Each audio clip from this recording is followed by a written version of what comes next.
Hey guys, welcome to Capital City Underground. I'm Bailey Neal. And I'm John Hansen. Today we'll take a look at stories about drones on campus, moms in school, the baseball club, and a whole lot more. We also have a great musical guest that we know you'll love, but first, here's a look at what's happening in Lincoln and around the country. The university's plans for the former bookstore downtown have been kept under wraps for months, until now. This Friday, everyone is welcome to attend a special event in which the announcement will be made as to what exactly will be done with that site. Doors open at 10:30 and the event will begin at 11 a.m. inside the building at 13th and Q. UCare is a program that supports UNL undergraduates to work one-on-one with faculty advisors on research or creative activities. Applications are available now through January 26th for the summer 2016 term. Students are strongly encouraged to attend workshops for tips and advice on how to create the best application. The next workshop will be held on November 11th at 4 p.m. in the City Campus Union. The National Toy Hall of Fame announced the 2015 inductees. This year's class includes Twister, the Puppet, and the Super Soaker. Finalists that did not make the cut include Battleship, American Girl dolls, and the Teenage Mutant Ninja Turtles. The Hall of Fame at the Strong Museum in Rochester recognizes toys for their longevity and ability to foster discovery through play. Omaha tribe leaders have approved 3 referendums that will give the Tribal Council authority to legalize marijuana for medicinal and recreational purposes and to grow plants for industrial hemp on tribal land in western Iowa. The Nebraska-based tribe will work to ensure that any proposed plan would not violate federal or state laws. Nebraska's Corrections Director Scott Frakes has unveiled a plan to ease overcrowding in some of the state prisons, and it's estimated to cost just over $26 million. Frakes said Wednesday that the department needs the money for additional beds at correctional community centers in Lincoln and Omaha. It would also allow the department to place male and female inmates in separate facilities. Seems like you can't really look anywhere these days without seeing a drone. From recreational use to businesses, drones are no longer a thing of the future. Joining us now live from the Union is reporter Jay Tan, who looked into the many ways that academic programs at UNL are also using drone technology. Thanks, John. Thanks, Bailey. Technology can bring about some pretty great things sometimes, including drones. Over at the computer science building on campus, the Nimbus Lab team is creating a fire dropper drone, which could be used to help in conservation efforts. Drones, sometimes called unmanned aerial vehicles or UAVs, are becoming increasingly popular for their many uses, including capturing aerial footage, transporting goods, and collecting research data. Today, a team on UNL campus are working on a drone that could aid in environmental conservation. What this will do is it has these little ignition spheres which contain a chemical in them, and when that's injected and then dropped, it'll light on fire a couple seconds later, and so they can start fires remotely using these balls. The drone will be used to carry out prescribed burns, a method used to clear invasive species and reduce the risk of wildfires. What these are normally used in is big helicopters, and they have this big machine that'll inject tons of these at a time and fly over an area, and they can light fires remotely with that. That's really expensive to do, and so most prescribed burns are done by a guy with a gas tan lighting fires by hand, and so that's sort of dangerous. Matt Wade, a professor teaching drone journalism at the College of Journalism and Mass Communications, sees a similar reason why drones will become a better alternative. The benefit here for a lot of different businesses and industries is that the costs here are so much lower than what a manned aircraft would require. Things that weren't cost effective in the past suddenly become cost effective. Though drones are safer and more cost effective, there are still limitations at the moment.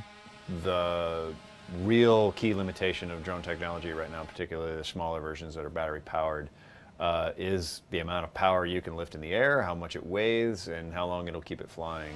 As technology continues to improve, we can expect to see more applications for drones in the future. As of right now, they're still working to improve on some features of the drone, such as battery capacity and weight capacity. But we can expect to see some pretty interesting developments in the future. That's so cool.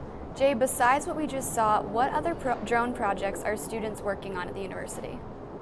They're also working on a water a drone to like samples from water utilizing a tube, which I find to be pretty interesting and useful for research developments.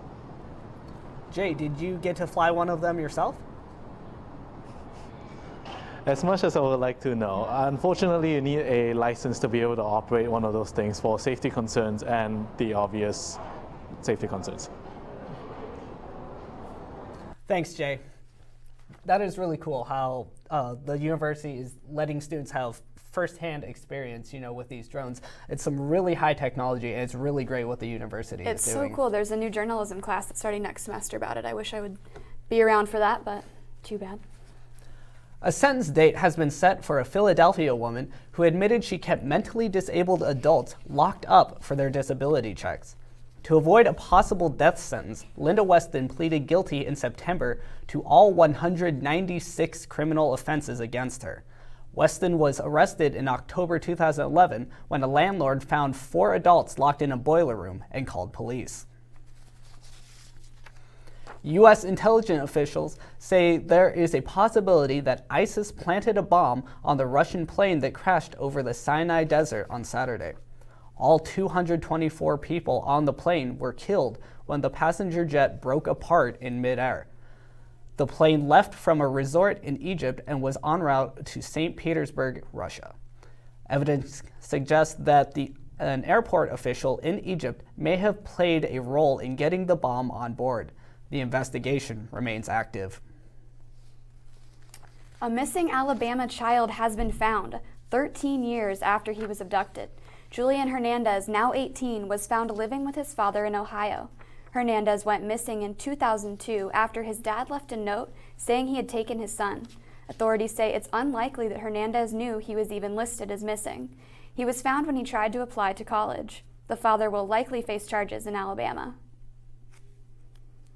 On a happier note, children and wives of fallen soldiers who have served in Afghanistan and Iraq are being honored this weekend. 22 mothers and 35 children will have a fun-filled day at the Nebraska Guards Camp before they are flown in style to Lincoln. Families will then be driven to Memorial Stadium, where they've all been given tickets to attend Saturday's game against Michigan State. Bill and Yvonne Williams, who run the nonprofit, hope that hundreds of people will turn out to greet the families. And I hope that the team can perform well for them. That would be a nice tribute. After the break, Renata Guzman has this week's Spotlight story. Stay with us.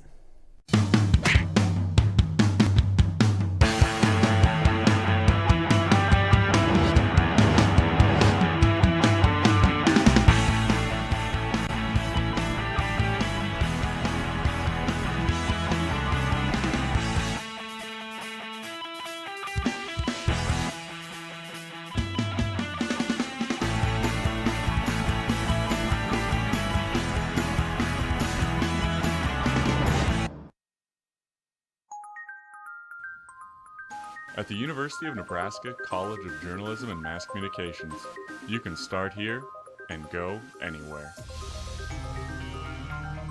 Our programs are designed for life seekers. You'll get hands-on experience from day one. To begin your future, go to journalism.unl.edu. Start here, go anywhere. Welcome back, and now it's time for our Spotlight piece. Capital City Underground reporter Renata Guzman, along with videographer JC John and video editor Bree DeBose, took some time to uncover students who may not receive as much appreciation as they should.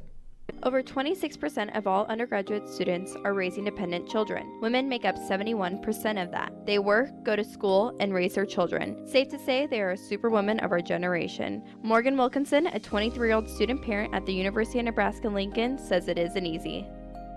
Luckily, I have a wonderful support system, but your initial reaction is basically panic. You don't know what you're going to do. You don't know what this means for you. But luckily, I had Charlie, my husband, and I had my family, so it completely changed my life. I no longer lived my life for myself. I live it for him now and my family. But initially, if in school terms, I had to take time off. I didn't have a choice, so I had to take time off from school to have him, and luckily I was able to take time off from everything, so work and everything too, for a couple months right after. But From that moment on, it was basically, how do I fit in what I can now, and then, kind of live each day by day and try to make the best out of the situation that I could. Jan Deeds is the director of the Women's Center at UNL. The university has only documented 13 student parents, and Deeds says the stereotype of being a young parent may keep others from being recognized. Well, I think adult women out in the workforce worry about this sometimes too. Should I tell the person I'm interviewing with that I'm pregnant? Because then they're going to assume that I'll probably quit or whatever. So there are stereotypes about parenting. There's kind of a stigma on it that, well, she's pregnant, she's in college, she's probably not going to finish college, So, and my main goal is to make Brady's life the best life. So with that, trying to break the stereotype, if you'd say that, just trying to keep going and as slow as I need to go, but to keep going. The truth of the matter is that student parents are some of the most organized people ever. They know what they have to do. You put the baby in their little jumper, but they sleep in their clothes for the next day, so that then you can just put them in the car and get them to childcare, and then get to your classes, and then do all of those things. So you know what you need to do, and you've scheduled when you're going to study, and you have the backup systems, plan B, C, D for childcare. You have to do that in order to be able to do this. So in fact, parents are some of the most organized students ever, and the most determined. Again, and I think that is part of the you get the message that it's going to be really hard for you to do this, and so you may not be able to do it. Well, I think it's going to be really hard, but you're going to do it because you're really determined to do it. Well, college has never, to me, in my mind, been an option of no or yes. I've always known that I wanted to do, and my dream has always been to be an elementary school teacher. So I knew I would be finishing. When you start as a freshman, you think, oh, 4 years, I'm done. And that's not really the case for a lot of people, even in my situation, even if they're not in my situation. So it's never been an option for me not to finish. After taking 3 semesters off of school to deliver Brady, Morgan expects to graduate in a year and a half. The Women's Center is full of resources and is available for any students who need someone to talk to about the beginning of your life as a parent. But Morgan has a little advice too. You're as strong as you think that you are. So, if you're thinking like, I can't do this, you can do more than you think you can do. So I don't ever think that, and to me, of course, at the beginning, I looked at it as an obstacle, but now, I can't even imagine my life not going in this direction. It's just kind of how it's become, what it's become, and if you make the most of it, then it can be the biggest blessing in your life. What a great story. I can't even imagine. I can hardly take care of myself, let alone someone else. So you talked to Morgan a lot. I did. Tell me about what is her daily life like, So Morgan has a busy life. So she is going to school, she's taking 3 credits, and she's working 35 hours a week. So right now, they wake up at about 6:30. She wakes up Brady. She gets him dressed. She eats, he eats. She gets him ready, and by 7:30, they're out the door, dropping him off at daycare, and she's either headed to work or she's going to school. And then at that point, she comes home at about 4:30, and at about 5, her husband Charlie leaves to go to work. And then she spends the evening with Brady until he gets home, and then they do it all over again. Definitely a change of pace than most students. It really is. All right, guys, stick around, especially if you're a student living in a dorm on campus. You'll want to hear this next segment. We'll be back after the break.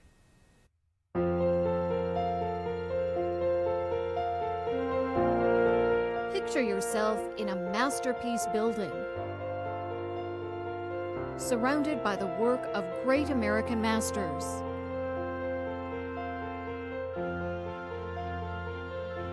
It's here. Sheldon Museum of Art at the University of Nebraska-Lincoln, Nebraska's national treasure. University of Nebraska-Lincoln broadcasting students call the game from atop Memorial Stadium. You're listening to the Huskers on 90.3 KRNU. An emphasis in sports communication prepares students to cover sports, from reporting and advertising to promotion and social media. Allowing us to emphasize in sports really opens up so many doors for us and opportunities, and it's great. It's a one-of-a-kind experience. Start here, go anywhere. The College of Journalism and Mass Communications. As a student at the University of Nebraska, there are certain rights to which you are entitled.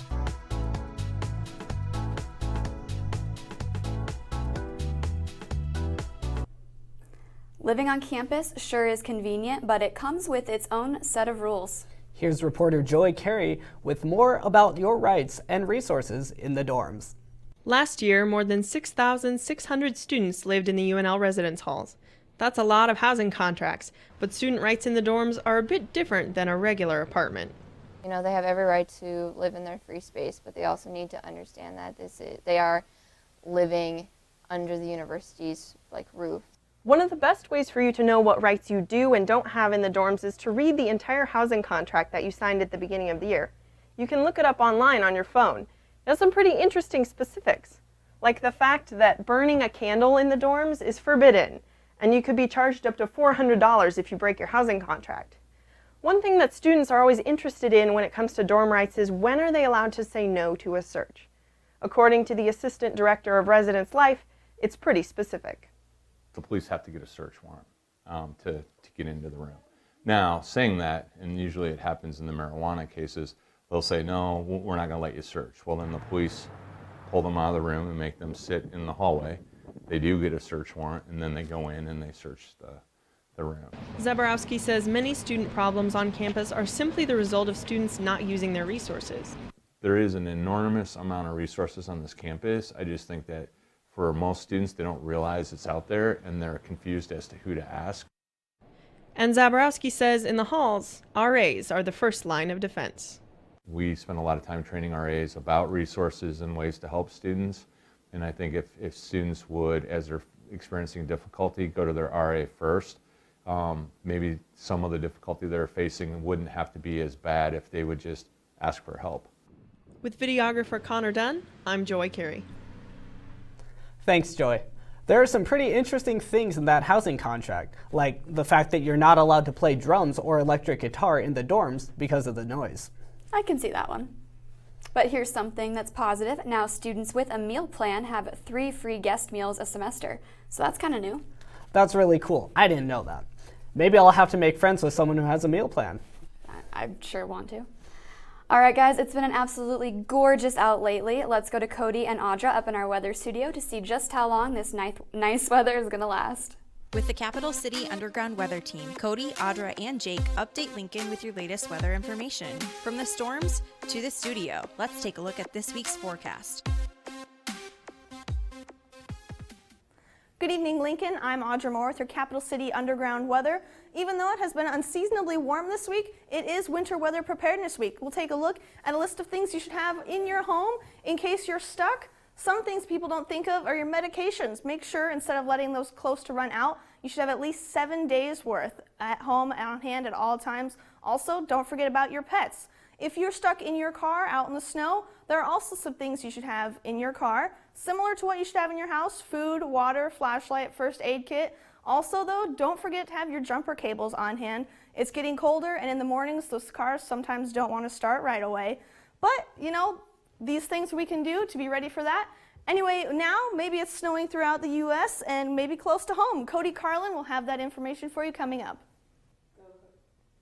Thanks, Audrey. Yeah, we're not seeing any snow around here, thankfully. That's all getting held up near the U.S. and Canadian border. But it seemed like today, right here in the capital city, we went from summer to fall within a matter of hours. We had a cold front move through this afternoon, and well, that's why you can see we have current temperatures at 53 degrees, mostly cloudy. Those northwest winds are at 15 to 20 miles an hour, and they're coming right from Canada, bringing us that cooler Canadian air. Across much of Nebraska, it was cool. North Platte at 46, McCook at 48, but look at Scottsbluff at 39. As we look at the eastern half of the state, Columbus is at 46, Omaha at 57, even Concordia, Kansas down there, 70 degrees, and that was due to us having that cold front move through later in the day, allowing us for having us have some heating throughout the morning. So if we take a look now at tonight, 34 degrees, clear, those northwest winds still at 10 to 15 miles an hour. It's going to be a lot more seasonable for tomorrow with a high temperature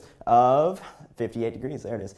Mostly sunny, southwest winds 5 to 10 miles an hour, switching to the northwest in the afternoon, but it'll also look very seasonable for our game day on Saturday when the Huskers take on the Michigan State Spartans. If you're going to be in Lincoln for the game, 9 a.m. is pretty early, but it'll be 40 degrees. That primetime game starts at 6 o'clock, noon 50, 53 at 3. It's going to be sunny pretty much all day and clear even into kickoff at 45 degrees, cool and clear southwest winds at 5 to 10 miles an hour. It looks very nice for the weekend as well. Our weekend, taking a look at Sunday, 59 degrees and breezy. And as you look into the beginning of the work week next week, it's going to be into the 60s, 60 on Monday and sunny. Our next chance for some precipitation is going to be Tuesday night into Wednesday morning, 62 for Tuesday, and it'll be a little bit wet for your Veterans Day. Back to you guys at the desk. Thanks, Cody and Audra. This week on our sports feature, we're going to take a look at a group of guys who are driven by their love for the game. Our reporter Drew Saunders, with help from JC John, has the story. From big time to little known, sports are happening all across Nebraska's campus all the time. An inside look at what our Huskers are doing happening right now.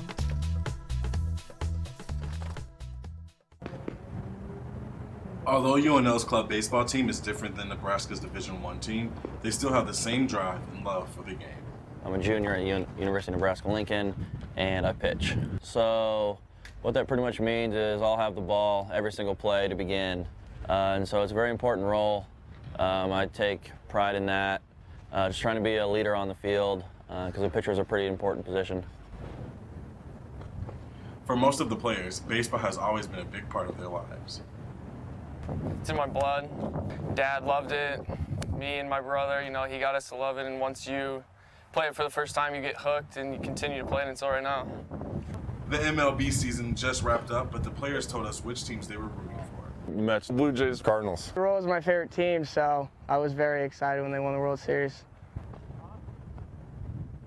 For Capital City Underground, I'm Andrew Saunders. Thanks, Drew and JC. We're going to take a quick break, but stick with us.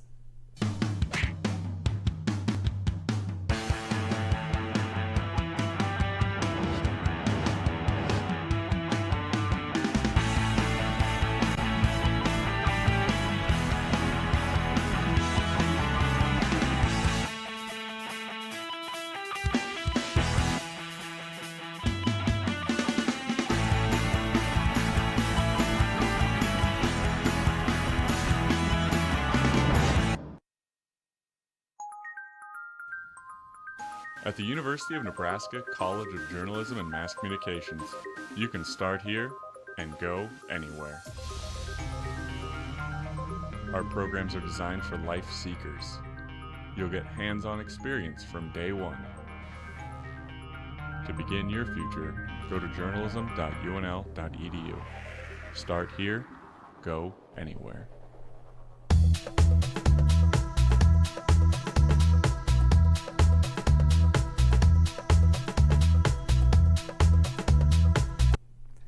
Students in the UNL Department of Textiles, Merchandising, and Fashion Design will host their first Friday fashion show in the Haymarket tomorrow night. Reporter JC John is live at the Union with more.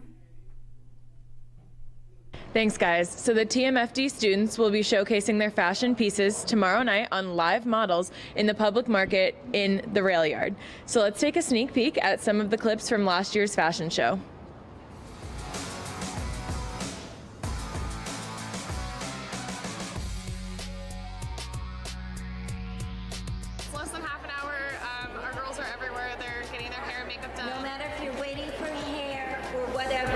You need to be dressed and get dressed right now. Kind of nervous. I'm starting to look at the crowd. Yeah, a little nervous, but excited. Very excited.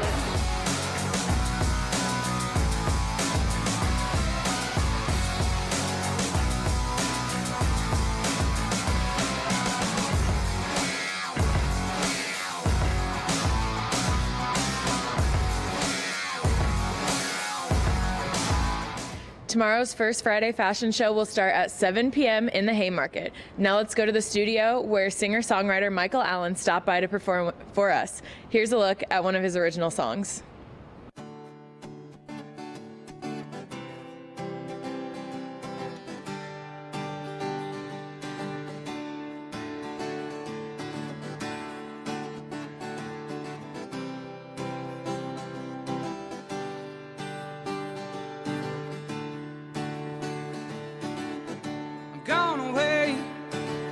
Down this road of fate, nothing to see along the way.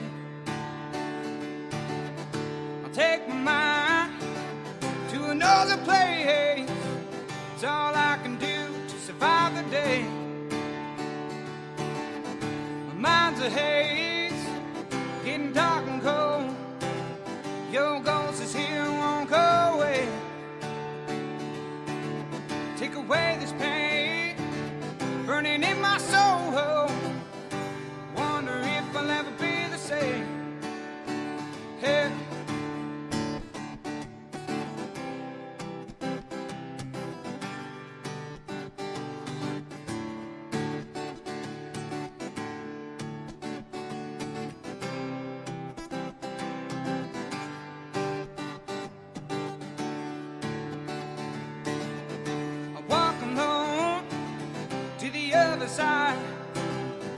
Life with you playing in my head. I search alone for the reasons why I can't let you go until I'm dead. Well, I never know just when I'll go. Only got till the end of time. So I walk alone down this lonely road with your curse at the end of the line. Yeah, loving you, I paid my dues. Think I suffered long enough. Loving you, I paid my dues. Think I suffered long enough.